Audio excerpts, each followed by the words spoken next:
process kind of convinced me that we didn't, even though he believes that we did. So I'm kind of Yes, on the fence correct. about it. Yeah. Can I ask you another question? Sure. Go ahead. Go for it. Are governments here to protect us or for their own benefit? I think the idea of government's changed since government was enacted. Okay. Yeah, I think now pretty much for themselves. Okay. I do think that historically there was an origin of protection, All right. but So that's not where we are. you guys aren't You totally insane. you are talking to three people that are not in total trust of the government. Let me say that. We've done plenty of episodes where we're like, maybe watch out for this. Yeah. All right. This is fun. All right. Awesome. Thanks, man. Yeah, absolutely. So where do you want to start? I mean, I could lead where you guys have a question, or I have some questions for you guys. Yeah, we got plenty of questions. We really actually to establish kind of a baseline. One of the questions that you asked when we signed up for the interview is talking about not using the graphic of a flat disk floating in space. And I really want to clarify, just so we know, what you believe is happening as far as that goes, what the model looks like. Yeah. So there's people that know the Earth is flat, and then there's people that think that flat Earth is the dumbest thing ever, and those people usually think that we're a pizza floating in space. We're the only flat planet, or all planets are flat. No flat earther believes any of that. We don't believe in planets. We don't believe in space. And where if you Google flat Earth and click images, you're going to get that, flat Earth society, disk planet, pizza planet, whatever you want to call it, with the water falling off the edges. Right? Nobody believes that. Large bodies of water at rest need containment. Test it out yourself. You need containment. You can't have a bath without the sides of a tub surrounding the water. You can't have a pond without the sides of the pond. A lake is a bigger pond. The world of oceans. What holds, you're going to say gravity, but what holds the water to the ball? And the answer is it's contained with the shoreline that goes all the way around our world pond. And that shoreline is called Antarctica. It's the highest land on Earth. Okay, so the ice wall, you do believe the ice wall is what's containing? Not the ice wall. No, it's okay. the ice shoreline. So Antarctica, the average, the base level of Antarctica is higher than any other continent. So if you think about that, that's the shoreline of the world pond. And so if you had a wall that was 10 feet thick, that's a 10-foot thick wall. That's a nice wall, right? If you have a wall that's a mile thick, that's a really thick wall. But if you have a wall that's several thousand miles, that's a continent, right? It's not a wall. It's a shoreline that holds our oceans in.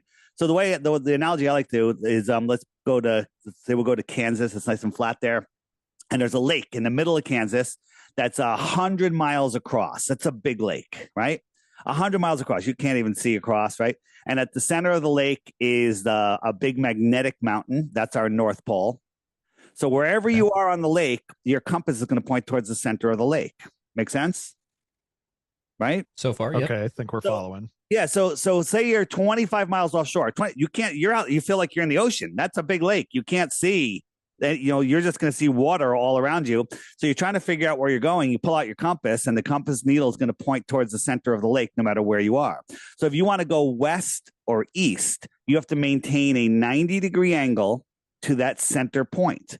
So you can't see any land. You can't see anything. There might be some islands that you come up with, but you just go. And if you follow that heading of 270 west or 90 east, you're going to make a big circle all the way around the center. You're going to end up right back where you went from. Does that make that lake a sphere? Or did you just go around the lake, like going around your neighborhood? Right? So east and west are easily circumnavigatable, and people do it all the time. Billions of people do it. People leave California, they go to Japan, they go to China, they go all the way around the UK, and they come right back to New York. And they, Amelia Earhart, all of her stops were in a big circle around, equidistant from the center, pretty much. So billions of people have done that. Awesome. Circumnavigation, east and west, works on a flat Earth, and it works on a globe Earth. It works the same. But what doesn't work on a flat Earth is if you're going south. Because if you went south off of South America, Santiago, you should be able to cross over Antarctica and end up over in Australia. Nobody's ever done that, ever. A few years ago, there was this guy that was going to go for the world record, Guinness Book of World Records, the first person to circumnavigate south. So he started up in allegedly the North Pole area, and I went to Alaska and down to California and to Hawaii and all the way down to Santiago. Then he went to the South Pole and he turned around and came back to Brazil and back up that way. So basically, he just literally went out south and then turned around and came back. And we're like, oh, he goes, well, the weather was too bad. We couldn't continue. So we went this route. Basically, he just turned around and came back. Guinness gave him the world record for southern circumnavigation. Is that weird? A little bit, yeah. And what was the flight that they were supposed to be making that would have gone supposedly over Antarctica from where to where, Santiago to where? But there was no flight because no one ever plans a trip from Santiago to Australia or New Zealand.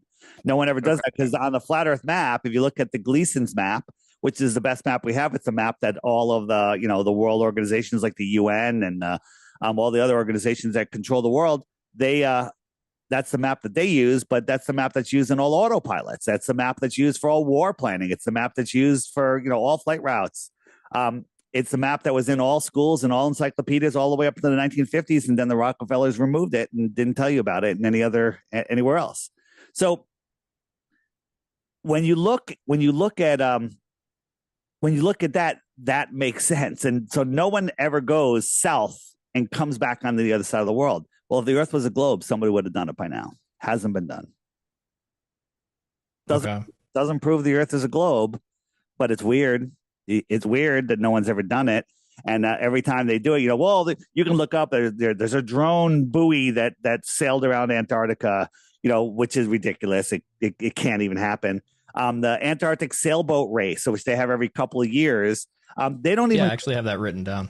Yeah, they don't go near Antarctica. They can't even see Antarctica. They're like 50 degrees south, 40 degrees south at some points.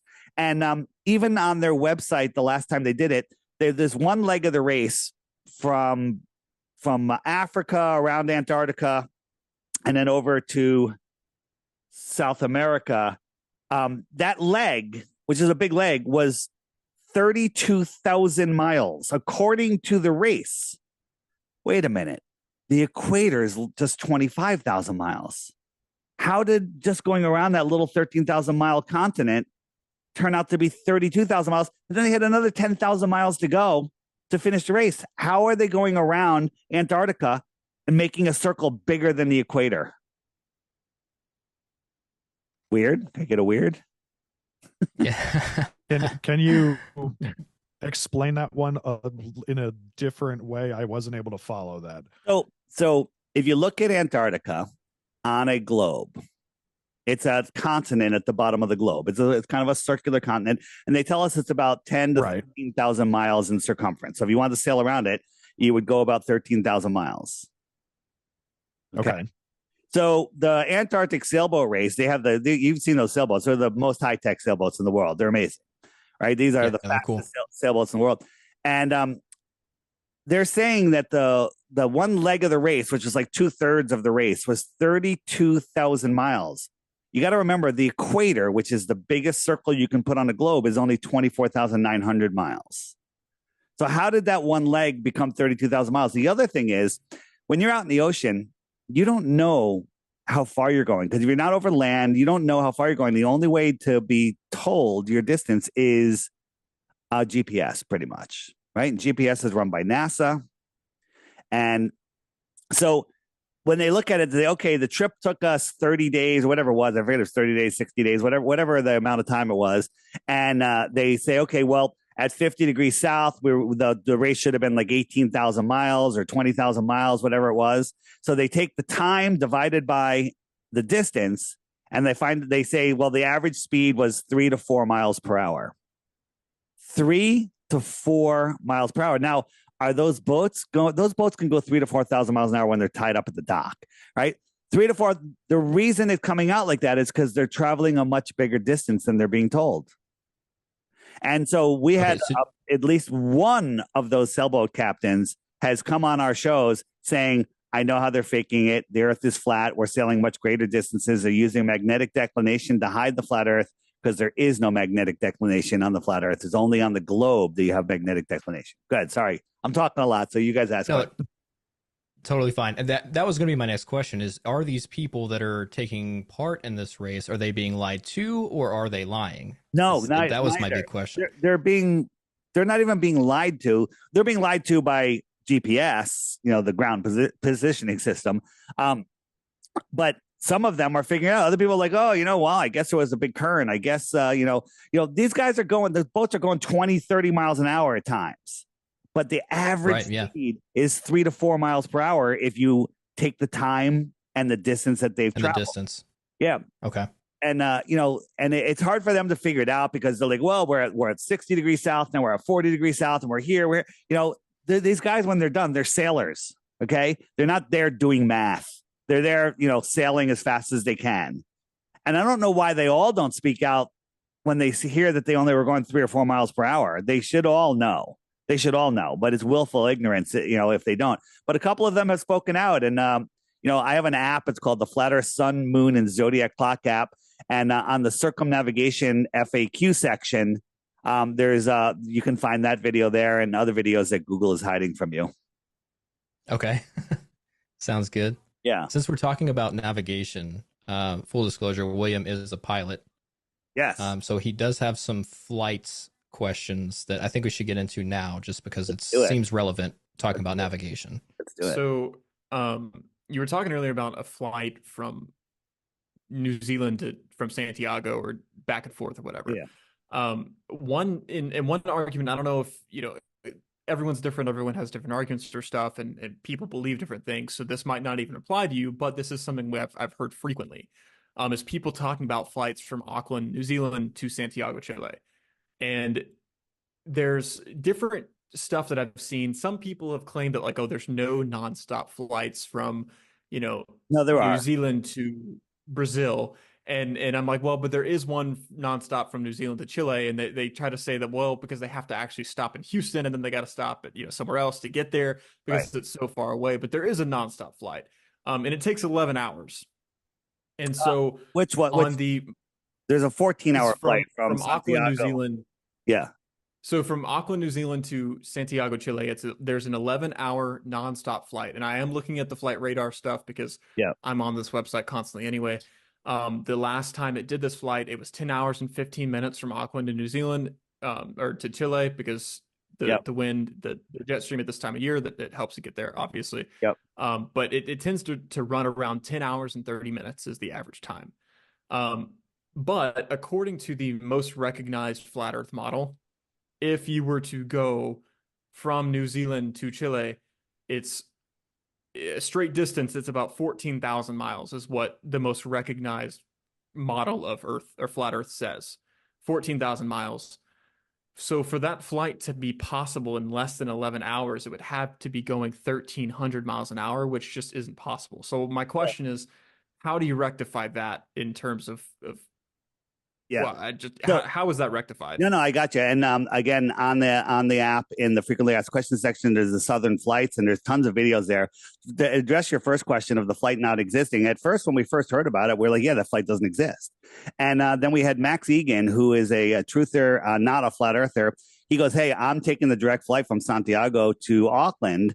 Let's prove that the flight exists. So we live streamed him at the airport, getting on the plane taking off until we lost his signal. Then we tracked it it was 14 hours, I believe, at the time. And then he landed, and as soon as he could, he reconnected to the live stream that we had never shut down, proving that he was there, because a lot of flat earthers didn't believe the flight exists. And I was like, does it exist? And so the other thing he did was he used a compass when leaving. I think it was he going Santiago to Auckland? He should have been going south and then southwest. But his compass readings actually were really weird, and he couldn't figure it out. But then we charted them on a flat Earth map, and they made a straight line from Santiago to New Zealand. They literally made a straight where he was going. He was going northwest. Like more north. First north, almost north, slightly west, then northwest, then dead west for a second, and then west, southwest, and then south. And literally, it drew a perfectly straight line. Those compass settings, reality, drew a straight line on a flat Earth map, and his seat back with the route that he was showing showed that he was going right near Antarctica, and he was nowhere near it, and he couldn't prove it. The other thing is, Elon Musk himself, was it Elon Musk or Neil deGrasse Tyson? Elon said planes, when you get over 40,000, 50,000 feet, with the same amount of energy, they can go much faster. Same amount of energy, they can go much faster.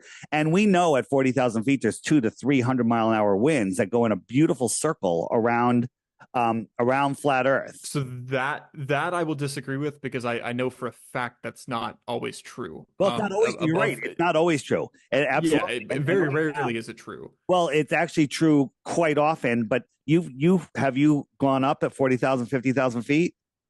Yes. Yeah. Personally? No, I'm a corporate pilot. I fly for a living. Yeah. So often these direct flights are canceled at the last minute, and then they go to a 2 or 3 stop flight at the last minute, and maybe that's because the winds aren't cooperating. Sometimes there's up to like a 5-hour difference in the landing. You know, when they get there, there's for some reason the flight took an extra 5 hours. So we think that planes fly 550 miles an hour. I think that is it the Dreamliner, the Qantas flight? It's a special plane, and when you look into that plane, it has 7 layers of heat resistant paint on it. That's weird. Okay, so they're flying higher, they're getting tailwinds, and they're flying faster. And we've done the math; they don't even have to go that fast. If the plane was flying like 600, 650 miles an hour, 200 mile an hour tailwind, you're going to get there in the right amount of time. Again, so how fast do you think they're actually going? I don't know. Ground speed or airspeed? Which one are we talking about? I mean, let's talk about airspeed for a second, and then we'll go to ground speed. How fast do you think it is? Well, airspeed, let's plane say itself. I don't know. 600 miles an hour, maybe. So, but how does that rectify making up the other? If you have a 800 miles an hour, you'd have to make. Well, you don't have to make it 800 miles an hour. Again, we could spend the entire show talking about this, or you can go on my app, go to the frequently asked questions, and go to the southern flights. All of the math has been done for you. We show the maps, we show the live wind maps, we show the actual tracks, we show the compass readings, we show the whole thing, and it makes perfect sense. Can you get what was the name of your app again? A quick answer. The app is the Flat Earth Sun, Moon, and Zodiac Clock app. Just go to flatearthdave.com. Flatearthdave.com. The app's right there. Full disclosure, the app's $3. All right. There is a subscription for other things that you don't need. If you want just the frequently asked questions and all the resources there, just one-time price of $3. It's easy schmeezy. And I offer 3 Bitcoins, by the way, for 1 globe proof. Not a flat Earth debunking, just 1 proof of the globe, 3 Bitcoins. That's like 120 grand today. If I set up a weather balloon and got a picture of the curvature, does that count? No, because how high are you going to send it? Because at 120,000 feet, there is no curvature. It's the horizon rises to eye level. If you look at the Red Bull jump, his inside camera that wasn't fisheye, the only one that wasn't fisheye, as he climbed in, it showed the horizon, and we drew a line on the screen. And then at 128,000 feet, the horizon was actually at the exact same height, if not a little bit higher. So that's kind of weird, because the higher you go up on a ball, the farther you can see. The farther you can see, the lower the horizon should drop. The horizon is an optical thing where perspective with our round eyes brings the sky and the ground together. But on a ball, that ground should drop at 120,000 feet. On an airplane, think about this. You probably never thought about this, William. Let's say you're flying at 39,000 feet for whatever reason. Right? 39,000 feet, your cruising altitude. At 39,000 feet, your horizon is 242 miles away, according to Globe Math. You can go verify all this stuff later, but I've done it. All right. So 242 miles. So if you're a 6 foot tall person standing at the edge of perfectly calm water on the ground, your horizon's only 3 miles away. Are you aware of that? Yes, actually, yes, I'm very aware of that one. Okay, so 3 miles away, but we can see the surface of the water for dozens of miles beyond that. That's another problem. But at 242 miles, the horizon, if you're standing if you are trying to look at an object on the ground 242 miles away, it would be 39,000 feet below the physical horizon on a globe. So if you're flying in an airplane at 39,000 feet, that's 76,000 or 78,000 feet The horizon should be 78,000 feet below you, but you can look out your left window, you can look out your right window, you can see that horizon, you can draw a straight line between the two, it'll go right in front of your eyes, right? Maybe you'll see it a little bit lower because of that thickness of the atmosphere, and it just becomes sky, and you really can't see the true horizon, but it should be 78,000 feet below you, and it's not. It's right there at eye level or close to eye level. Depending on the day, if there's some thickness to the atmosphere, you'll get this, when the atmosphere becomes opaque, it becomes sky. So you no longer can see the true horizon. It just becomes sky. And, a lot of globers will say, that's the horizon. No, it's not. And now the anti-flat earthers are out there fighting us all the time. They admit that even though there's a physical horizon, you can never see it. That's kind of crazy, right? You can never see a physical horizon 3 miles away. Like I go out west, I'm in California, I'm watching the sunset over a calm ocean. And where I see it intersect with the ocean is less than 3 miles away when I'm sitting in my beach chair. No, it's not. It's way out there. So we can see too far. We can see mountains over 700 miles away where the tops of those mountains should be over 40 miles below the curvature. We can see all of them, right? 700 miles, right? Kansas, driving from one end of Kansas to the other, the amount of drop is 40 miles. 40 miles of drop from one end of Kansas to the other if the earth was a globe. Where is that 40 miles? Can you help me? How about this? What do you mean? Well, if you look at I kind of wish I had my graphics, but maybe we'll do another show after this. After I whet your guys' appetites, maybe we'll do a video show on my channel. Okay, sounds good. And we'll do that, and I'll show you all these graphics. 40 miles. Have you guys seen a balloon at 120,000 feet? How high it is? It's way up there. That's only 20 miles. So double that height. That's how much drop there is from one end of Kansas to the other. That's how much drop there is, right? And like of elevation at different ends of Kansas. Well, no. If you're wherever you are on the globe, you're at the top. You're always at the top. Your point of view is I'm at the top of the globe. So if you drove to the other end of Kansas, the other end of Kansas would be 40 miles below the tangent of your feet where you started.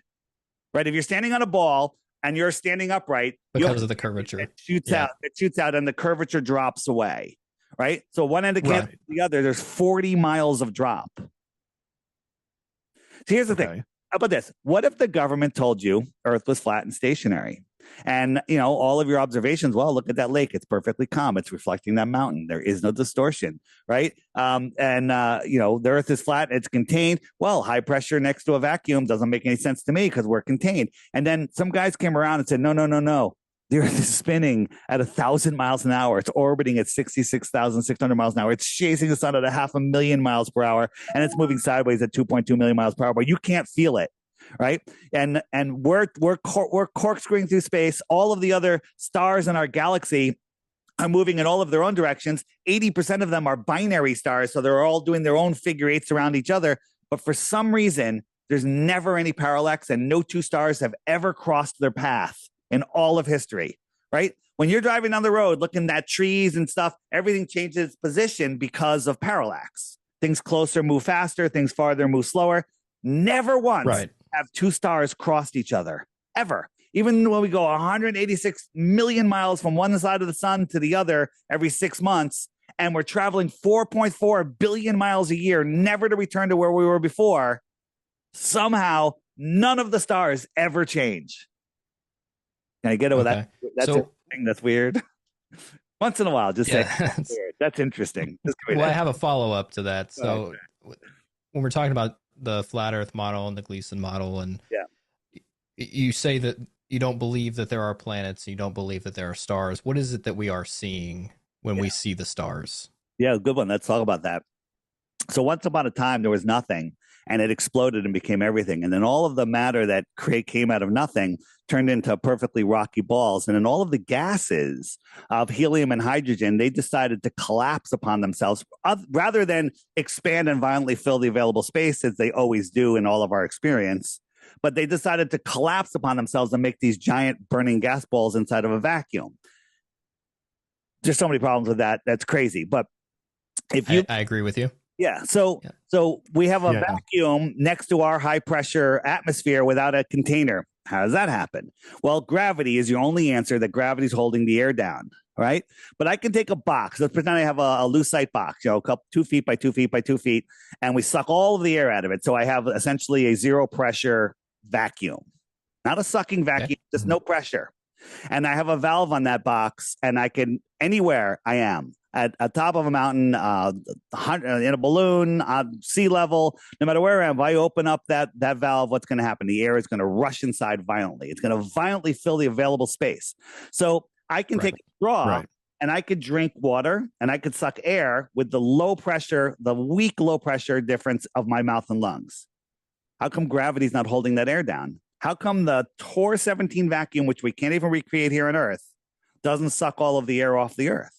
And the only answer you could have is, well, there's a gradient and it goes up and gets less and less and less and less and less until there's no atmosphere. But that's not true. That's absolutely not true. Yes, there is a gradient. And if you look at a tank of propane, you got a half a tank of propane. It's thick on the bottom. There's a thicker gas in the middle, and then it's a lighter gas on the top. And it's just because it's all contained. But put a hole in that anywhere, it's all that propane's going to go away. Gas needs a container. You can't have air pressure, gas pressure without a sealed container. So we are in some sort of container. So getting back to what the stars and the planets are, you have to understand there's a couple things. I'm going to say a couple things, and don't short circuit people. The inverse square law of light. Have you guys ever looked into that? It's very easy. I've looked into it. I don't have a great understanding of it. It's very easy. If you let's say you go outside and you turn your high beams on your car and you put your face 2 inches in front of it, it's going to hurt your eyes, right? But if you go back 10 feet, not as bad. Go back 20 feet, it's way better. Go back 40 feet, it's like, okay, I could stare at it now. Go back 80 feet, and it gets dimmer and dimmer and smaller and smaller. And that's the inverse square law says, as things, every time you double the distance of something, it's 1/4 of the size or 1/4 of the brightness, and the vice versa. As you get closer to it, every time you half the distance, it's 4 times brighter. So let's pretend the sun is a yoga ball, right? Yoga ball, about 4 feet around, whatever. Okay. And the Earth is a BB, a marble, right? That's the ratio of size, right? So let's say you're standing on top of that BB, let's say you're standing on top of the regular Earth and the sun is a mile over your head at noon. We move the sun a mile over your head. So that's literally standing on that marble, and the yoga ball is like a fraction of a millimeter above it, right? Just for comparison. So you look up, the entire sky is the yoga ball. The entire sky is the entire sky. If the sun was that's 186,000 miles across, right? If it was a mile over us, the entire sky would be the sun. So how do we make it smaller? We make it go away. So we move it away 93 million miles, and it becomes the size of a coin held at arm's length, just like we see the sun, right? Yep. So if we doubled that distance, how much smaller would it get? The answer is it would be 1/4 of the size. So now it's the size of a pencil held at arm's length. If we doubled it again, so it's 4 times as far, it's getting pretty close to the size of a star. Okay, let's double it again, so it's 8 times away, and we'll say it's pretty damn small. Might not even be able to see it, but 8 times away is a light hour, because they tell us the sun is 8 light minutes away. 8 times 8 is 64. We'll call it a light hour, right? At a light hour away, the sun would be as small as a star, but let's be a little safe. Let's make it 24 times. Let's make it 24 times farther. 24 times farther. Now it is scientifically provable that its angular size would be too small for the human eye to see at 1 light day away. What good does that do us? Well, they tell us Polaris, our North Star that everybody in the North can see with our naked eye, is 48 times bigger, 46 times bigger, but it's 48 times bigger, whatever. 48 times bigger than the sun. So they tell us size that, the moon is, the sun is 400 times bigger and 400 times farther than the moon. That's why they're looking for the same size. So that's called sizing invariance. So if we took Polaris and made it 48 light days away, we wouldn't be able to see it by far. Remember, the sun is 1 day away. Well, 48 times bigger, 48 times farther, it would be too small to see. 48 light, that's not even 2 light months. Okay. Wrap it up to a light year. Can't see it. 100 light years, 200 light years, 300, 433 light years away, and I could see it with my naked eyes. You're not thinking. You weren't taught to think about this stuff. You were never told this information. That is scientific proof that you cannot see it. Well, light travels for billions of miles and billions of years. No, light spreads out. Even lasers spread out, right? If I had a balloon and I just put a little bit of air in it, and let's say the rubber is the light, and I blew it up to 2 feet wide, that rubber is going to get pretty thin. If I blew it up to a mile wide, could you even see the rubber? Would there be anything left, right? Everything spreads out in all directions. So it would get dimmer and dimmer and dimmer. So ignoring the brightness issue, you couldn't see Polaris at 2 light months away, and I'm rounding up, giving the globe every benefit of the doubt. They tell us it's 433 light years away. I'm sorry, you're not thinking if you're thinking about that. Now let's get to planets, right? Have you guys, what state are you guys in? We're all over the place. I'm in Tennessee, Williams in South Carolina, David's in Indiana. We're all over the place. Were you at the debate in Nashville the other day? The big flat Earth debate between Pastor Greg Locke and Dean Odell? It was No, I didn't even know that was happening. It was amazing, dude. You missed out. Was it? Yeah. So that's I'll have to look that up. Yeah, it was mind blowing. So if you guys looked up and seen Jupiter has been in the sky. It's very bright. It's like if you compare it to a star, it's brighter than any star in the sky. It was right near the moon like a week ago. You guys remember seeing it? You guys have seen it before. It's really bright. So tell us, Jupiter is is made of gases, dirty gases spinning around. So gases, a ball of gas in a space vacuum, we got that problem. I mean, there's people that say, Dave, why do you even talk about this? Because you can't have gas in a vacuum. And I'm just like, well, we got to take it one step at a time because everyone has their learning process. So Jupiter is 40 million miles farther from the sun than we are. Something crazy. Maybe it's even much farther than that. But if you listen to NASA says if you were on Jupiter, the sun would be like a large star at best. It would be pretty small. So you have to believe that distant sun, you're on Jupiter right now, that little sun in the sky is lighting up the gases on Jupiter. They're reflecting off of that non-reflective surface and going all the way back to our eyes here on Earth, and we see it as bright as the sun. I mean, you look up at Jupiter in the sky, it's as bright as the sun. It's just smaller. How is that happening? That's not what's happening. We're seeing lights in the sky. What are they? I don't know. They're all named after gods. I don't know what they are. And no one knows what they are. Not a heliocentrist or a flat earther. But what we know what they're not a burning ball of gas. They're not a ball of unburning gas reflecting sunlight where it's as bright as the sun. The other thing is they tell us Jupiter has more gravity than all of the other planets combined, and Jupiter's made out of 99% helium and hydrogen. Helium and hydrogen. How much helium and hydrogen that defy gravity here on Earth? How much do you need before it decides to collapse in on itself and create gravity? Got an answer? No. Yeah. Do you guys have some water? Drink some water. I'm feeding you guys with a freaking information fire hose, and this is going to break some of your paradigms, but it's okay. All right. Listen, I went through this, but I didn't have somebody educated bringing me through it. I had to do it myself over time. You're our Sherpa. You're our Sherpa of flat Earth. Listen, don't believe anything I say. You got to go verify this stuff yourself, and you can. Right. The only thing that you can't verify is anything that NASA says because they're the only ones allowed to go up there. Right. Everything they say, but we can show you NASA faking stuff on the International Fake Station. We can show you them using green screens and wires and augmented reality. We can show. I've actually seen some of those videos, and those are very interesting on the ISS. Yeah. So why? And there's so many new ones now. They're screwing up left and right. Just the other day, the ISS live stream, just literally 2 days ago, the ISS live stream was filming. They're flying over the Indian Ocean. And there was a perfectly straight line right across going over 5,000 miles. Problem number one, 5,000 miles is there's too much curvature to see a line 5,000 miles long. But from the land masses, it was over 5,000 miles perfectly straight. And then you'd see the clouds, literally like two different clouds that didn't even fit together like a puzzle piece. It was just, there was a processing glitch. It's supposed to be a live stream from the ISS. Perfect seam out in the middle like a of the CGI mistake. Like that's good when they were wrapping it around the sphere, the high altitude footage of the Earth from a plane to make it look like the space station. They screwed up in the stitching. Gotcha. Yeah, it's pretty.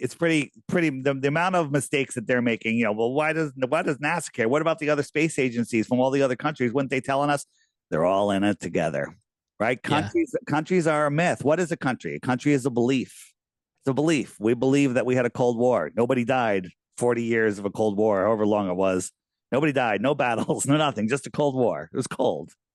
So NASA and all the other space agencies that are in on this, and the world governments as a whole, what is the purpose here? Like, I understand that. Good question. There's lies going on, and we know that the government lies. It happens all the time. But what specifically about this lie is helping them to either control us or to hide something? What are they hiding? Hiding free energy, hiding more land, hiding God, hiding more resources, hiding your true divinity, hiding a lot of things. What if you guys, I assume you guys look like you all have jobs, right? You're making some money, right? What if you had a device? So far, thankfully. Yeah. What if you guys had a device aside and you guys all pay, you give a nice chunk of that back to the thieves and the IRS that aren't even government related? We sure do. Yeah, good for you. If you want to wait around that, we can talk after this. Okay. off the record. Yeah. And legally, totally legally, do all legal stuff. We don't do anything. Flat Earth doesn't do anything illegal except talk about the truth, which seems to be illegal these days. Good thing. Yeah. So where was I going with that? We were talking about NASA and why would they lie? What are they hiding? Yeah. So if you had something the size of a roll of quarters that would heat and air condition your house and run your car for your entire life, would that change anything? You don't know. Oh, absolutely. Now you have unlimited power, free energy, clean, and you don't have to pay for it. You might quit your job and just start gardening. You know what? And I can do a lot of stuff, and I could travel, and I could do stuff. You know, there used to be over 100 years ago, cruise ship size airships that held thousands of people. Didn't learn about that in school, did you? That cruised all around the world, right? Thousands of people on a airship. And that's why there's never, they demonized hydrogen with the Hindenburg. That was a psyop, by the way. Yeah. And then NASA owns all of the helium companies in the world for two reasons. Interesting. One, so you can't get enough of it to build an airship. And two, because they use a lot of it to float their things up in the sky and make you believe that rockets are going to outer space. On the app, on flatearthdave.com, if you go to the More Resources page, which is the little web-looking button, and click Rocket Balloons and watch those videos, bring tissues, because you're going to lose all of your space beliefs and Star Wars. It's all gone, right? And then you're gonna understand that we never went to the moon. They're lying to us. But it's all about control. There's a book in the book section on the app, and it's called The Iron Republic. You can go actually look on YouTube, the channel called The Morgile, read it. He did a great job. It's a 5-hour video, and it's about a politician in the late 1800s that got sick and tired of politics in New York. He sold his house, sold everything, bought a big ship, and he went exploring, and he went around Antarctica. And he was going around Antarctica, and he found an inlet. He went in, he's following it. Then they're back out in the ocean. He was lost at sea for 3 months. None of the stars made sense. Couldn't figure out where he was. And after about 3 months, they saw land. They're like, oh my God, land. Oh, a city, right? And they pull up to the city at night. So they're waiting for the morning. And they're like, they see the city. They're like, but there's no noise coming from the city. But they can see the city. There's no noise. And they waited. And in the morning, a boat came out. Guy spoke English. He goes, hey, ahoy, hello, where are you guys from? It's like, where are we? He's like, well, you're at the Iron Republic. And they're like, well, we're from America. Where's the Iron Republic? He goes, well, it's on the other side of Antarctica, about the same distance as America. Didn't quite understand. They pull in. They talk about, this is in the 1901. This was published, 1901. Flat screens, floating cars, a completely different type of government, just a whole different thing. Long story short, He lived there for 10 years. He fell in love with a woman, got married, and like 5 years later, she died in an accident or something. He got so distraught. He got his ship back and he went back to Florida and he told the story and he published it in Florida Magazine in a series of articles. And he said he had tons of proof. But again, I haven't seen Is it. the proof all in the article and that he wrote? Or It's in there, but here's the thing: you can't find the whole book is there, and the very end of the book, the writing style changed. Like who wrote that last chapter? And you can't find a single physical copy of Florida Magazine. Now that's weird. In today's day and age, you can find anything. eBay, you could with the internet, you can find anything. Not a single copy of that magazine can be found anywhere. It's kind of crazy. So how was he able to get through the Antarctica shore? If he was able to get to the other side of it, how was he able to do that in a ship? Yeah, because we don't believe that Antarctica goes all the way around. There's a thing called the Summers Gate. And if you look at an aerial view of the Getty Museum, the Getty Museum, where is that in the UK? I'm not sure exactly where it is, but they have this crazy landscaping and like this flower of life. Then there's this pond with has the flat Earth in it, and then there's this opening, which has if we look at one of our maps that shows the Summers Gate, it's in the same spot. And it's like a passage. So maybe that's why they're so worried about global warming, because maybe more of these passages open up at certain times, certain areas. There's a whole list. Okay. And so think about this. I used to love space, oh my God, Star Wars and other planets and stuff. The story of Star Wars is literally a story that only makes sense on flat Earth, where we have other ponds. Remember, we had our pond in Kansas. Yep. So you're traveling, 25 miles from the shoreline. You can't see the shore. You can't see the mountain in the center. You go in a big circle. You end up right back to where you started from. East and west will take you there. But now you're going to head south. What direction is south?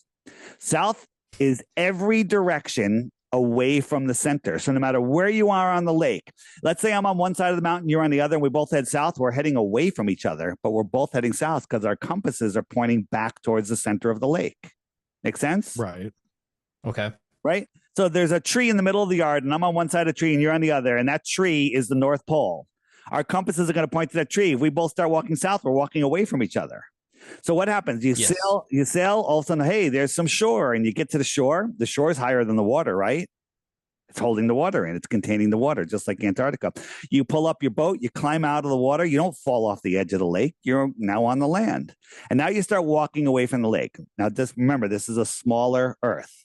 So a mile away, you're a mile away. You can't even see the lake from a mile away, right? You're a mile away. You look back, where's the lake, right?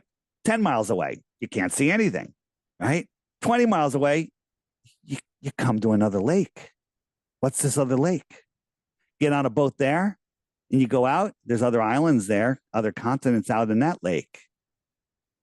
Now, let me preface. We don't know what's beyond the shoreline of Antarctica because there's no independent exploration of Antarctica. In late 1950s, Admiral Byrd did Project High Jump, weird, high jump, getting up above high, and went out and said, leaving Little America, which is a base in Antarctica, crossing the South Pole, there's land, more land, bigger. There's another body of land bigger than the United States, pretty big, filled with resources that no human has ever stepped foot upon. Well, look at that on a globe. That's in between Africa and Australia. Do you think that they would notice something the size of the United States there? I think they would. Probably so. Yeah. But on a flat Earth, that could just be another continent on the other side of the Antarctic shore over there. There's so much about all of the exploration in Antarctica that shows that this is a much bigger circumference than the equator. Captain Cook tried to circumnavigate 3 times around Antarctica. It took him 3.5 years each time, and he went over 68,000 miles. Doesn't work on a globe. Do you think was that after Admiral Byrd did that? He died 6 months later. Weird, in his sleep. Young guy. But Captain Cook was after Admiral Byrd. I think that's a great question. You know what? I get my dates wrong. Well, the reason I'm asking is I'm just curious if Admiral Byrd was able to like find a passage like that, and then a guy spends 3 years doing the same thing and never finds that passage. Does Well, I that don't mean know. that somebody's No. covering it up, or Or he just didn't go in it. I mean, maybe it was just an inlet, and he was just trying to circumnavigate. He's like, I'm not going in there. Or maybe sure, okay, maybe it was refrozen. You know, we have if you watch some of my videos on my channel, DITRH, we found if we use the ship tracking sites, we can see ships that are 600, 700, 800 miles inside of the shoreline of Antarctica. How are ships 800, 930 miles inside of the shoreline of Antarctica? Unless there's passages. where are you getting the information, the pictures and the Just pictures of the ships inlands? Go to shiptracker.com. They've been Okay. there. They come and they go all the time. And they're there. And I have videos of the website. When we do a video show, I'll show you that stuff. And my contention is they are, you know, we looked at you click on the ship and it gives you all the information about the ship, where it's tons of information. But when we clicked on that ship, it only had 2 pieces of information: the size, 580 meters by 80 meters wide. That's a gigantic ship, and it was registered in the nation of Kiribati. You guys ever hear of Kiribati? No. No. A little tiny island in the middle of the Indian Ocean, so small that you can't even see it on Google Earth until you zoom in on it. And America and China said it's a very important trade route for us. And China gave them $10 billion recently. And I think America gave them an equal amount not that long ago. And we're like, a trade route? Why would you stop at this little sandbar, when you're going around the world? Why would you go to this little island? And I think it's an island that goes to the outer lands, and maybe they're trading technology with other civilizations out there. Maybe they're trading food, weapons, children. I don't know. Other than we found a ship registered to that nation. And then also they have a giant pier on this island that can accommodate giant ships like that. And all of the ships that were hanging around that island, their destinations, when you click on them, were one of 2 things: unknown or Christmas Island. I don't know what that means. North Pole, Christmas Island, right? Christmas Island, Santa's workshop. You look and Santa, I am looking at marinetraffic.com right now. I didn't see shiptracker.com, but I found marine traffic when I looked that up, and I do see there are like fishing vessels inland in the Antarctic. They're always fishing vessels too. Yeah, it doesn't. These particular ones don't show any like where they came from, what port they set off from, but it is interesting. Yeah, we can do hours, and I could show you all sorts of stuff. But we're on Spotify. We're on a concise. Yeah, we're trying to talk to the listening audience. David, we're trying to get like an overall feel here. Yeah, so there's a lot to it.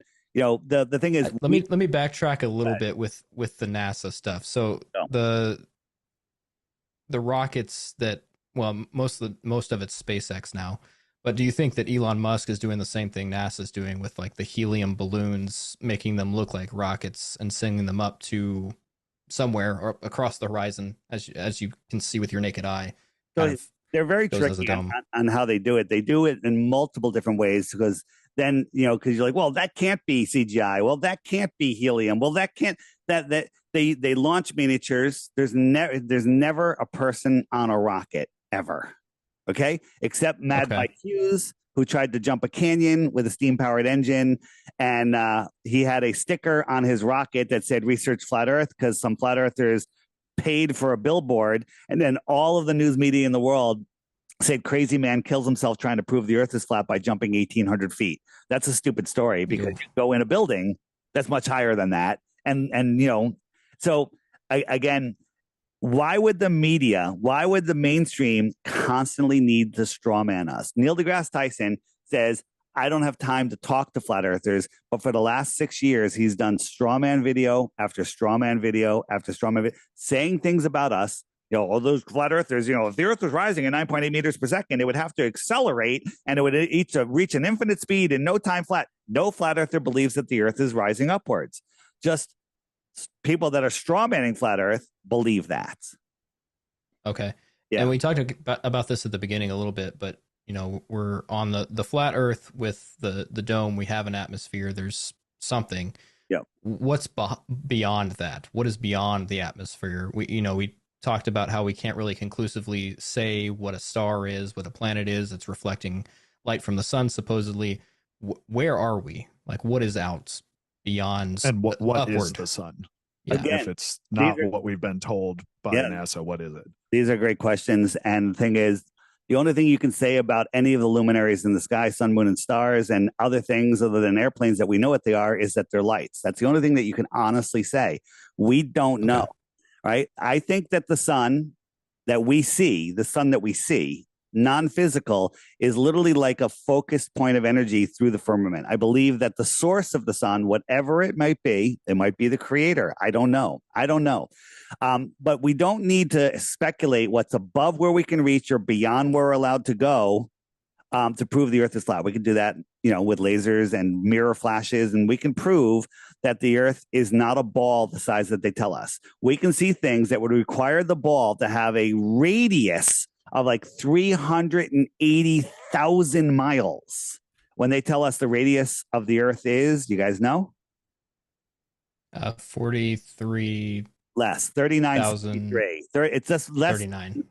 It's less than 4,000 miles, right? So they tell us the radius of our ball is less than 4,000 miles. We can see things that would require a radius of 385,000 miles. There's a big discrepancy there. So either the Earth is 100 or 1,000 times bigger than they tell us, or it's flat.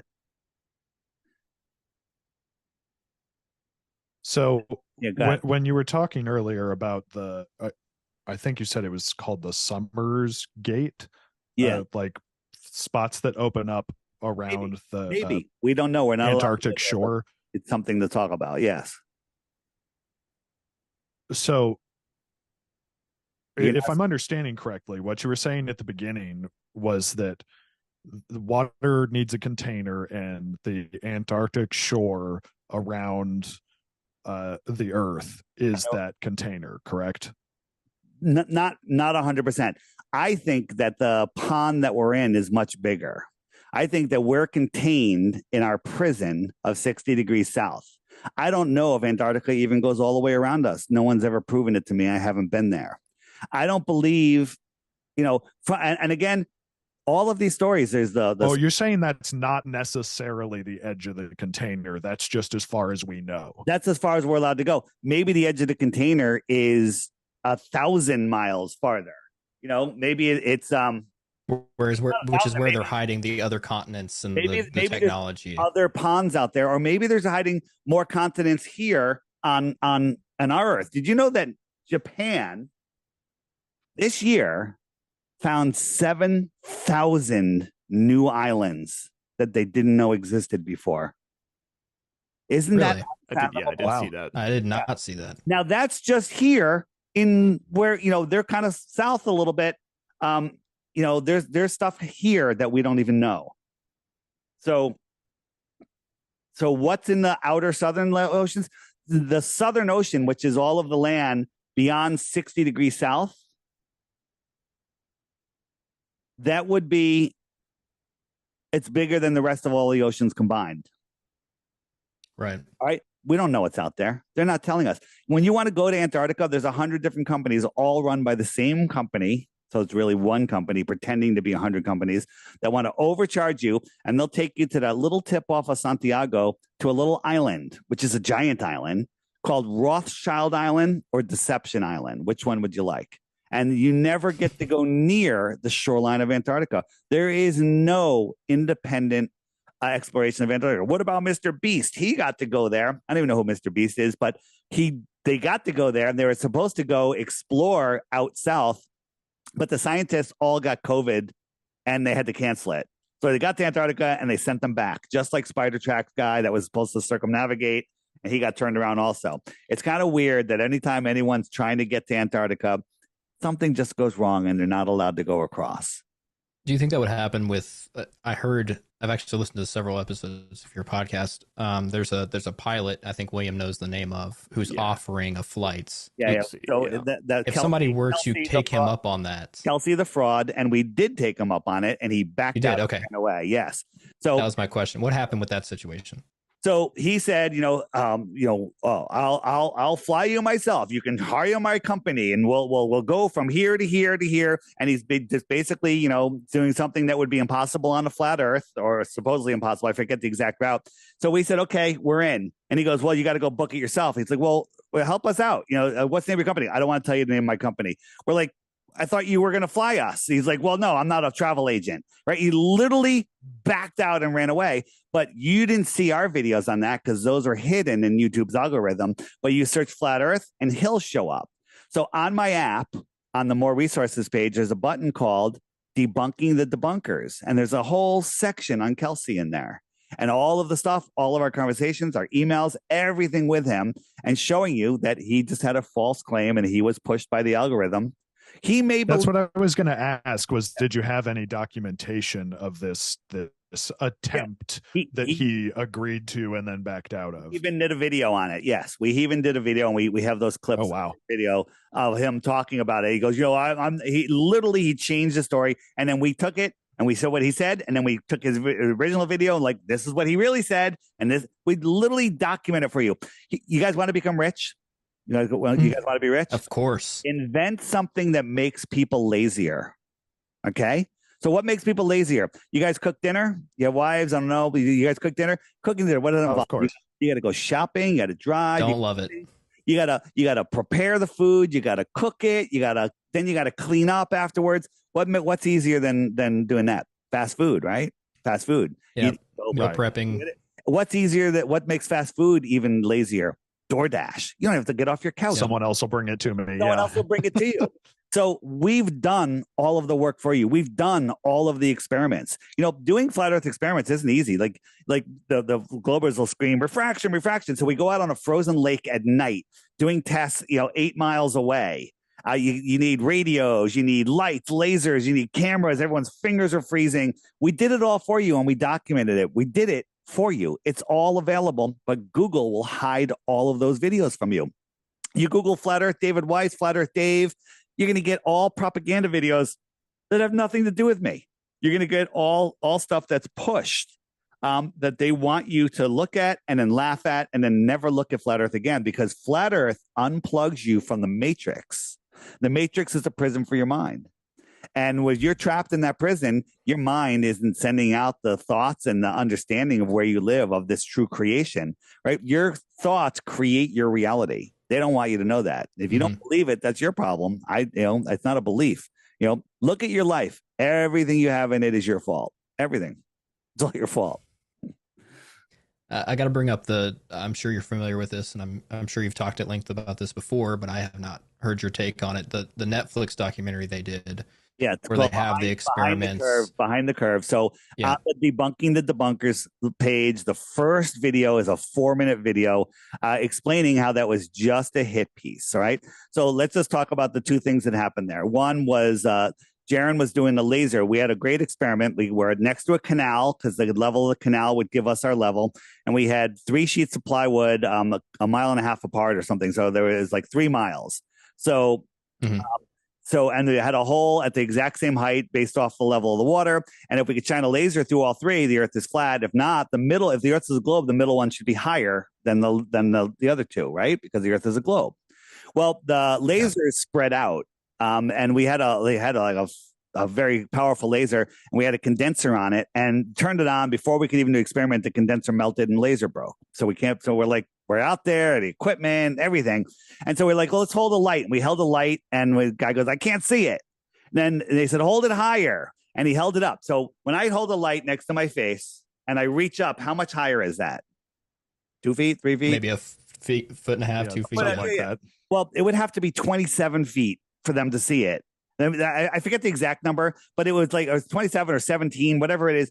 But he held it up. He goes, oh, I see it. And Jaron goes, interesting. Because it was interesting. Yeah. It was interesting. Yeah. Cut. That's the clip that circulated a lot. No. That's where they cut it. And then he brought it down And he goes, oh, I can see it again, which kind of proves that the earth is flat because he could see it again.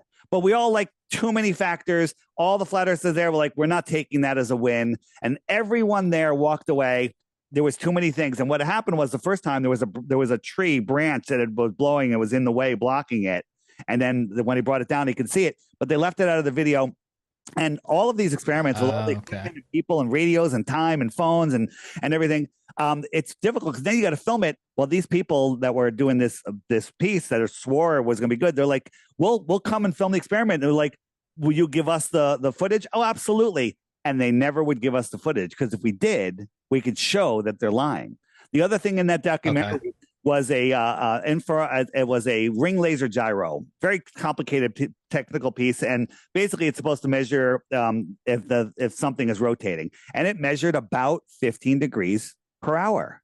And we're like, so Bob, and it was on a hot mic, he goes, yeah, we better not let the Globers know about this because they'll go wild, and they use that in the video.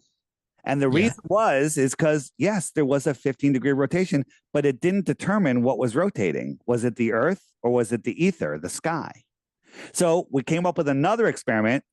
We took it up at the same latitude to top of, I think it was Pikes Peak or some mountain, and it rotated at a different speed. If you understand the experiment, that absolutely 100% proves it's the ether that was moving and not the Earth. 100% proves it. But that was not allowed in the movie. That we made tons of videos on it. You won't find them unless you literally know exactly where to look for them. But you can find them on my app, flatearthdave.com. Go to the debunking the debunker section, and you'll see. So again, here's the thing. I live in Connecticut. Where do I live? Connecticut. Up north. Oh. Connecticut, up north. Do you believe it or do you know it? I believe it because you told me. Oh, no, I believe it because you told me, but I also remembered earlier that you said California, so I was wondering which one. I don't think I said California. I do actually live in Connecticut, but here's the thing. It's so easy to believe anything. To understand where you truly live, you guys believe you live on a ball, but you have zero proof. I know we don't live on a ball, and I have proof because I've taken the time 24/7 for the last 7 years. Okay. And that's all I do is, and I don't do it like, oh, you stupid flat earthers, you'll never change your mind. No, we were Globers. We changed our mind based on new information. Yeah, I would love to talk about that briefly. Like what was your like realization moments, if you can talk about that? Well, my realization moment was the ships over the horizon, because I live on the water. I'm a water guy, and we're all shown that three-masted ship going over the horizon from the bottom up, and it disappears from the bottom up. And then Bill Nye, the lion guy with the bow tie, shows you the big ball, and he takes this model, and it disappears from the bottom up. If we lived on a ball, boats would disappear from the bottom up. Does that mean if a boat disappears from the bottom up, we live on a ball? No, because the horizon is supposed to curve away from you in every direction. It's required to if it's a ball, but you look out across the ocean, it's a straight line. Now we see in a circle, but a big flat circle. Right? But if you're looking out in front of you, it should go down and around, and you should spin around, and it should be below your feet. But the horizon's always at your eye level, and you see in a circle. So I see all these videos of boats disappearing, and then they're taking their P900 super zoom cameras and zooming them back in. And so I bought the P900 and a tripod, and I went down to the beach, and I sat down. I lucked out too. It was a cold, clear, calm day. And I zoomed in on a buoy that was just under 11 miles away. That buoy should have been behind 66 feet of curvature conservatively, 66 feet.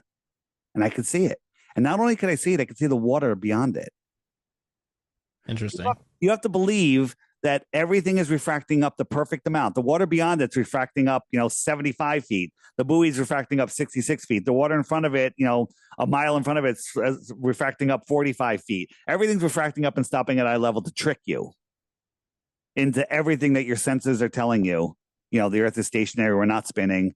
Right? Go in a car, perfectly straight road, beautiful car, best car ever. Cruise control set at 100 miles an hour, and get a dinner plate and fill it with water. Now have that car speed up or slow down or take the slightest turn. What's going to happen to that water?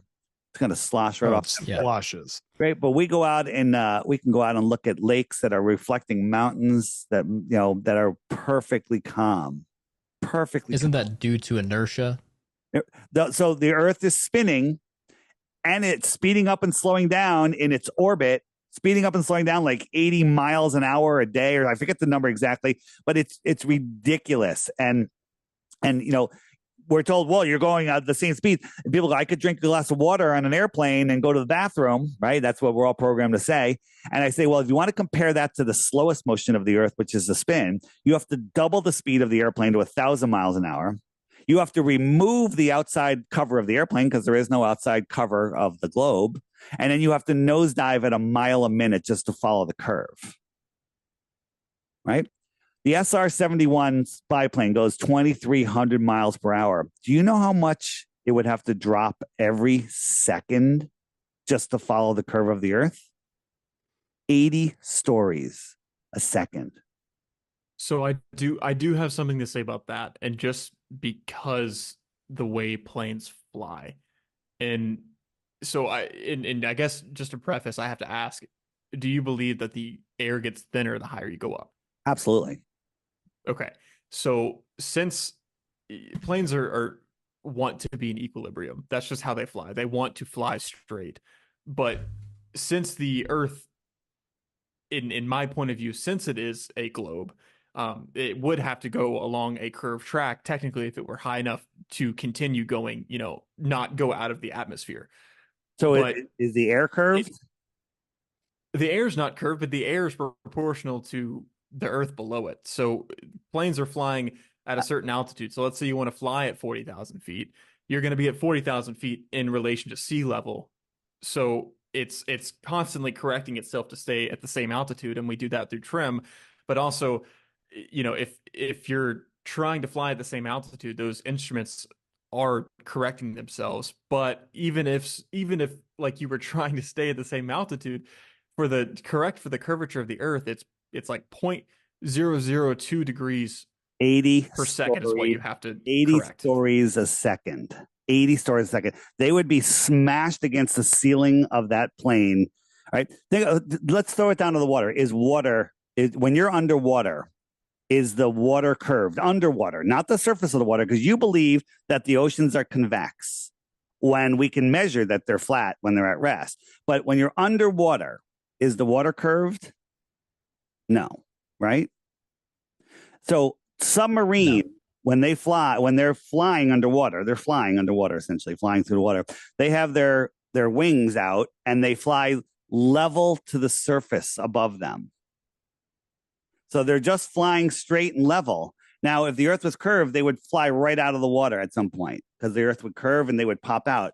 All tunnels, all bridges, all construction for up to 100 miles uses a flat, non-curved surface as their baseline. All bridges, all tunnels, right? If you had a tunnel 10 miles, it would have to nose down 66 feet in 10 miles. But they go straight. They go perfectly straight. Bridges don't. A lot of bridges, most large bridges, curve to help the structural integrity of the bridge. That's fine. Right. And the argument everyone comes up with, the Narrowzano Bridge is that the very top is a half an inch wider than it is at the bottom. Well, look at the new Tappan Zee Bridge here in New York. It's literally leaning away at a 45 degrees. It's out 100 feet farther than at the top than the bottom. That's just how they build a bridge. Right? If you have a suspension bridge pulling towards the center, you might want to build it leaning outwards a little bit. It proves nothing other than that the stanchions are leaning outwards. That's all it proves. And if you look at the orthographic view of that bridge, the water is perfectly flat underneath it because people are like, oh, the curve of the bridge. No, that's how bridges are built. You're right. Right? But they're not accounting for the curve of the Earth. In China, the Dengqing something bridge, it's over 100 miles long, and they accounted for no curvature. The Suez Canal, over 100 miles long, there would be over a mile of curvature, but they did it on a datum line of 14 feet or something. Zero curvature over 100 miles. 100 miles. We have in the movies section on the app. We have a one called Flatten the Curve, not Beyond the Curve, not the Netflix one. Flatten the Curve. Bunch of military whistleblowers, and these guys that do weapons on military ships. They're like, we can light up another ship with a pencil thin laser beam at over 100 miles away. Wait a minute. There should be a mountain of water over a mile high between you, hiding that ship. And sonar doesn't go through water curving around the Earth. It hits something and it comes back. They could sit on the bottom of the ocean, see another submarine on the bottom of the ocean over 100 miles away. There would be a mountain of ocean dirt, a mountain of, a dirt mountain of curvature, 6,600 feet high between them. But somehow the radar, the sonar can do it. And then lasers, when they talk about long distance laser, not lasers, radio waves and microwaves, that they bounce off of the ionosphere, and that's how they reach these great distances. But they tell us that the ionosphere can only bounce off anything less than 40 megahertz, but they're sending 100 megahertz signals going over 2,500 miles line of sight. 2,500 miles line of sight. You can't even calculate the curvature because the curvature formula breaks at that distance, right? There are only proofs that we're not on a ball. Only. There are zero proofs that we're on a ball other than that's what you were told. That's what the teachers had in the book. They show you the meme of the Earth cut into a section. They show you all the different layers of the Earth, but we've never gotten below 7.5 miles. The deepest hole ever dug is like at 7.8 miles, I think. And when they were digging it, they were wrong every step of the way. Like, oh, when no more rocks, they hit rocks. No more water, it hit water. Everything they were wrong. Then they hit an impenetrable barrier that they tried to get through for years and years, and they couldn't get through it. But then somehow they know what the next 4,000 miles is. Amazing. Where was that? That was in Russia, called the Kora borehole. The deep Russia Kora borehole. The United States and Russia worked on it for years. And there's some crazy stories out of there. They dropped a microphone down in there. And I did see that video. That's some creepy sounds that are coming out of there. Now, is that true? That was creepy. Yeah. Like, I didn't like it. I didn't like it. I didn't like it. I'm very empathic, I think. And when I heard that, it literally shook me, and I don't want to hear it again. So I wasn't there. Can you make up something like that? Sure. You can make up a lot of things, but you can't make up the fact that you yourself can go to the beach and see things that should be behind a physical curve. On a ball, there is a required physical curvature. On a flat Earth, it's optical.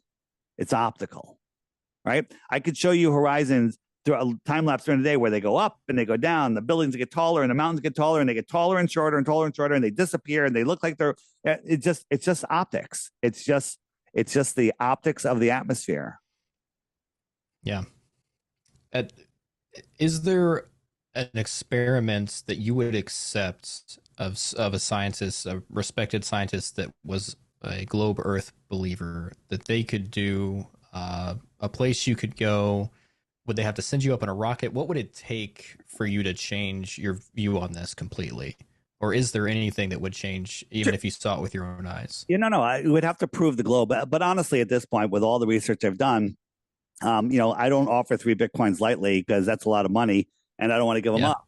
But so far, no one has ever stepped up and, come up with anything even slightly legitimate.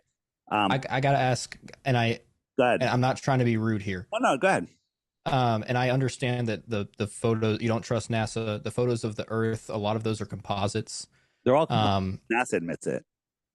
Okay, so even like the ones taken from the moon, of the Earth from the moon, things like that. We actually would you have to take the picture yourself, or like what would have to be the proof to prove that? Well, first you want to take a picture of an Earth that has a high pressure atmosphere adjacent to a space vacuum.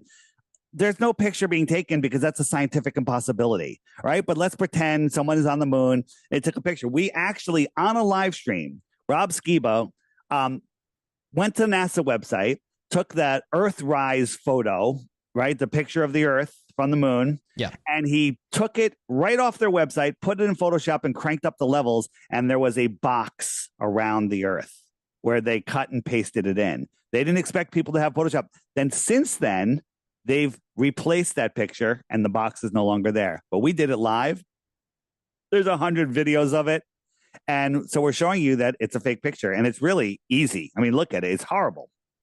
It's horrible. So I think what Jackson was saying was, let's say he had the connections and got Elon Musk to personally fly you in a rocket ship to the moon so that you could bring your own camera and your own eyes and see it. If all of those things happened and you were able to look from outside the atmosphere at the Earth, would something like that convince you if it happened? So here's the thing. I don't believe that there is there's no going to space. I don't believe anyone's on those rockets. Bring me to a rocket launch and let me go right there, right next to the rocket, as close as, you can be, because people are 10, 20 miles away. Things are tiny. You can't tell what's going on. You don't know what you're seeing. There's Project Bluebeam. They have hologram rockets. They have the helium rockets. They have miniature rockets. They have complete CGI where nothing ever goes up and they just show you video. They do it at night. All of these things. And look at all the rocket trajectories. They go up, they go over. Just like if you threw a football, a bomb, it takes the same path. It goes right into the Bermuda Triangle. That's where all the planes crash, in the Bermuda Triangle. That's why they keep people out of the Bermuda Triangle. And there's another place called Point Nemo, and that's where all of the rockets crash. They're just crashing them into the water if they're launching anything at all. I know it's a lot to take in. I know I'm crushing your fantasy. It is a lot. It's a lot. What about, so we mentioned earlier, like SpaceX is doing most of the launches now. Yeah. And run by NASA. For the most part, right. Yes, that's true. So for the most part, they live stream those kind of things. You can see from the point where they wheel the rocket in, the little carts or the little trucks they're using for that. It's all constant feeds. No, it's not constant feeds. It's all pre-filmed. If you look at, I have a one. We're going to do another show. I don't want, actually, I don't absolutely research flat Earth. I want you to air this, and then we're going to do, maybe we can do another one like right away. We'll do a video one, and then you could link it, tell people in this, link it to the other one. But Elon Musk, his rockets going into space, they're total fakes. I mean, there's fake, and I could show you. I could watch it. I could show you, and at the end, you'll be like, "Was that really supposed to be an Elon rocket?" And his whole Tesla in space. There's so many things that went wrong with that. Total nonsense. Complete and total nonsense. And yeah. So I had a good point I was going to make, but I forgot it. I hate it when that happens. Yeah. So no, I'll get back to your answer on what tests could they do. I would just like to see a rocket go up, and somebody prove that somebody's on it. But they can't do that. They never will. So so if we simplify it though, if you could be like inside of the campus of SpaceX, and be watching from the window as one of the Falcon rockets launches, sure. That's pretty easy. That would cost them nothing. Right. That wouldn't cost anything. But that doesn't necessarily mean that the Earth isn't flat. But you would at least believe that we are launching things past the firmament. But I would have have to see the people get on the rocket. The tour of the rocket. Let me go look at it. None of that's going to happen. None of that's going to happen. So, but I have a test. I have a test. It's pretty basic. That will prove that the Earth is flat. I can absolutely prove it. Okay. And it just takes an airplane. I just need a decent sized airplane that could have film crews on and college professors and all of the people that could verify, and then a couple $1,000s worth of gyros, and I could prove that the Earth is flat, not a ball, in one day. How big of a plane are we talking? I don't know, like something we can have, 15, 20 people where they can walk around, and we could set up cameras and live stream and all sorts of stuff.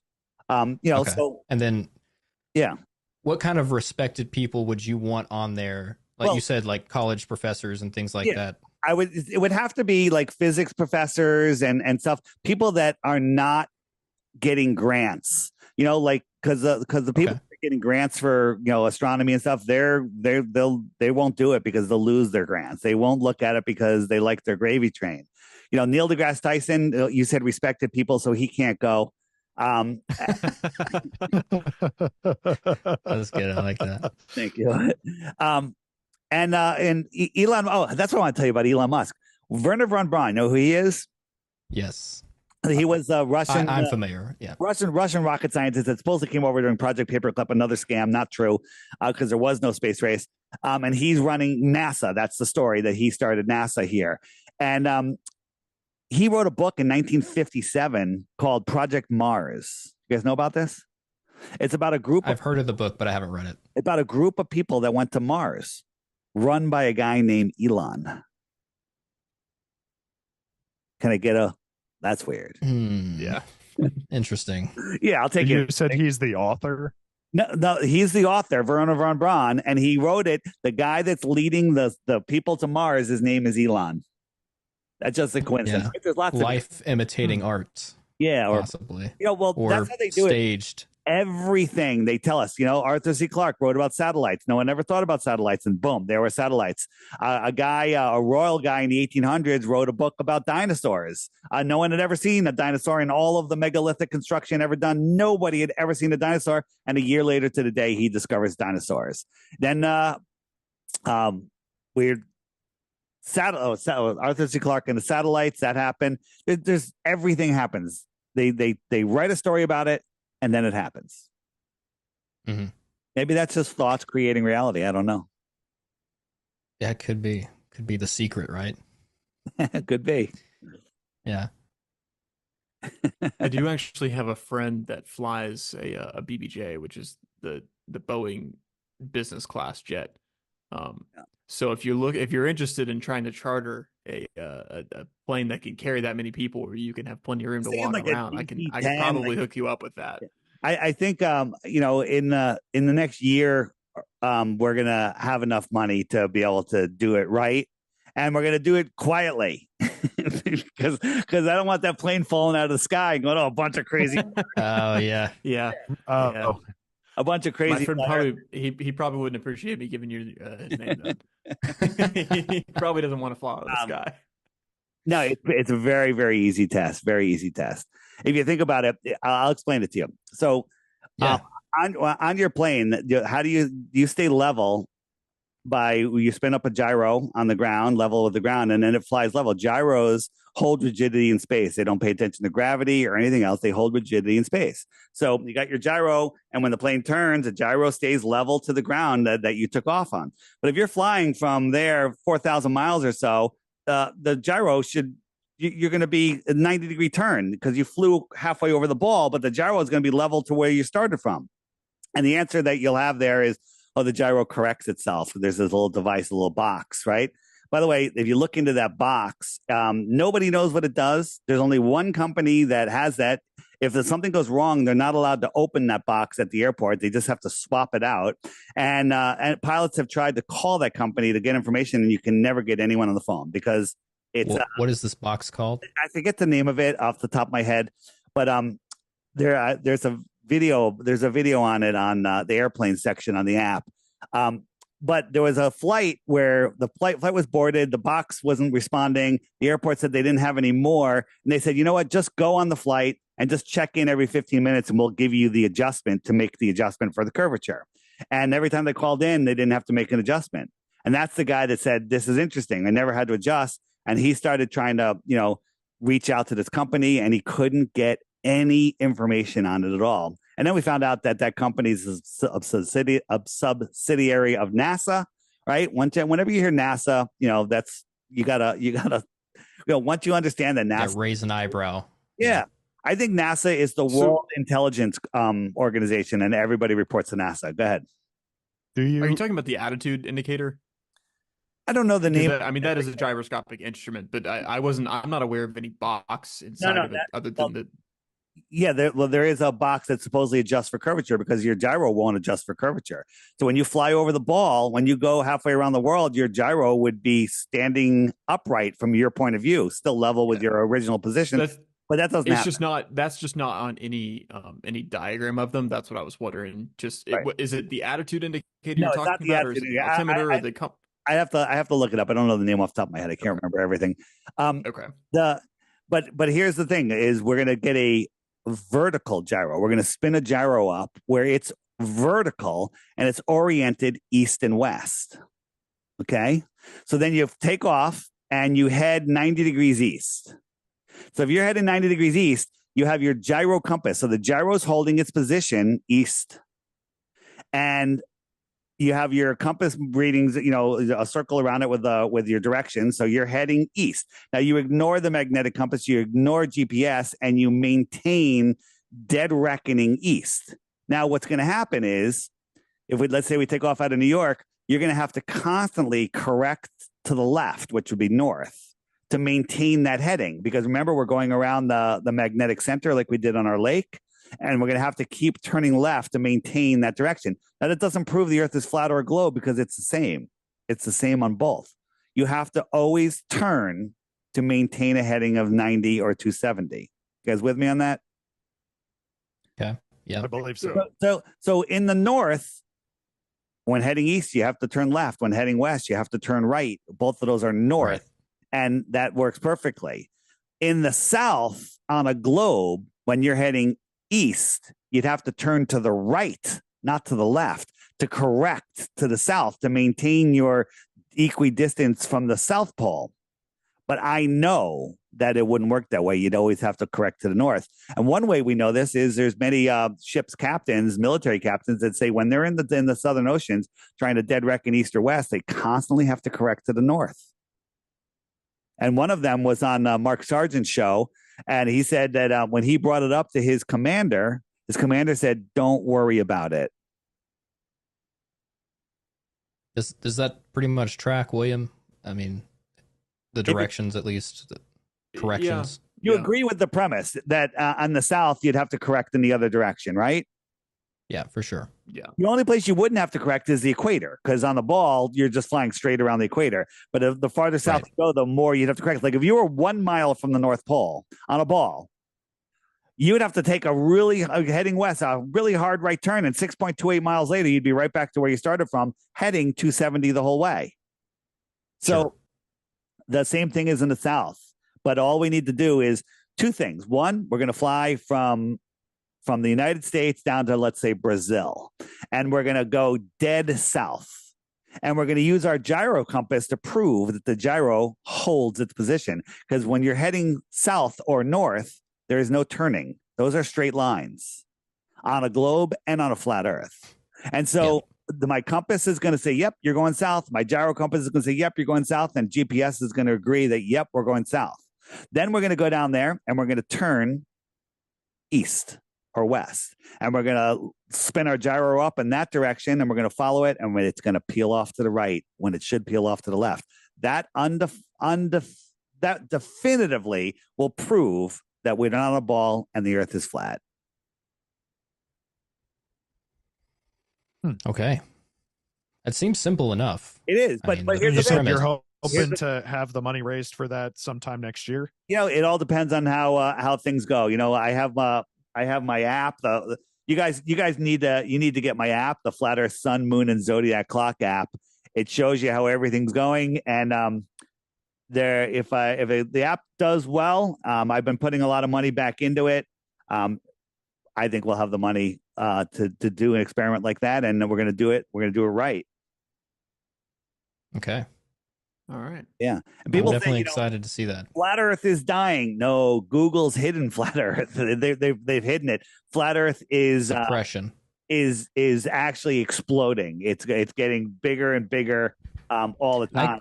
I agree with that. I think there's more and more people that I have found in my research that seem to, more people than I would think would normally believe in it. Just the people in the Northeast here. I'm trying to show you. Yeah. Is that how many people used your app, or is that how many people are using my app? Registered? This is how many people are using my app, and I'd say it's less than 1% of the total number of flat earthers. Right? We're one tweet away from going full mainstream. So again, don't believe anything I say. Take the time. Don't be lazy. You could say, you know what? I live on a ball. As I was saying at the beginning, I don't know if I finished the point. Government tells you the Earth is flat and stationary and the stars are rotating around us just like we see, and they've never changed. I'll take a picture of the stars tonight. A year later, take the same picture from the same place, and every star will be in the exact same position. Impossible on a heliocentric model. But then some guys came up and tried to tell you that the earth is spinning, wobbling, and turning. How you would think we were crazy.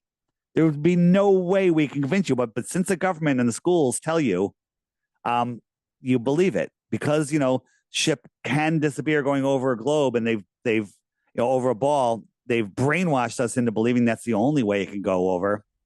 And then, they never teach you about perspective and the atmospheric layers and how everything merges into the horizontal eye zone, also called a horizon, not a curve eye zone, a horizon. And how the sun goes beyond it, not below it. It's very, very easy. They got us believing in the speed of sound, the sound barrier, the speed of light, they got us believing in the boats going over the curve. Light travels for billions and billions of years, right? And doesn't dissipate. Not true.